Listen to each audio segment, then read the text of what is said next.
আসসালামু আলাইকুম আঙ্কেল, বসেন। তোমাদের তো রেজাল্ট দিছে, তোমার রেজাল্ট কত আসছে? 70% আসছে আঙ্কেল। ঠিক মতো পড়ালেখায় মনোযোগ দাও না নাকি? 70%? এত কম? বাবা মাকে বলছো? এমনিতে আপনার ছেলের তো 65% আসছে, সে আপনাকে বলে নাই? তুমি কিভাবে জানলে? ওই আমাদের মেসেঞ্জারে কথা হয়। দেখো তো আমার মেসেঞ্জারে কি হয়েছে, তোমাকে এসএমএস দিতে পারতেছি না। ও আচ্ছা, আমি তো আপনাকে ব্লক করছি। রহিম সাহেব, আসেন, বসেন বসেন। আপনার ছেলেকে কাল বিকালে এত জোরে বাইক চালাইতে দেখছি, পুরো দিন আওয়ারেগিরি করে। কি রে আঙ্কেল, এগুলো কি বলতেছে? আরে বাবা, উনার ছেলে কল দিছিল, ও নাকি সাদিয়ার সাথে কট খায়া রাস্তায় আটকা পড়ছিল। আমি যদি ঠিক সময় না যাইতাম, ওনার ছেলে তখন হাসপাতালে থাকে।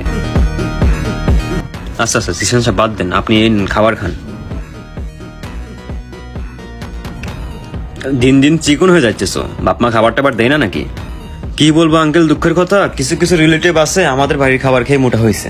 সারা দিন ঘরে এসে পড়ে থাকে, বাড়ির সব খাবার খেয়ে ফেলে, হয়তো তাদের ঘরে চাল ফুরে গেছে।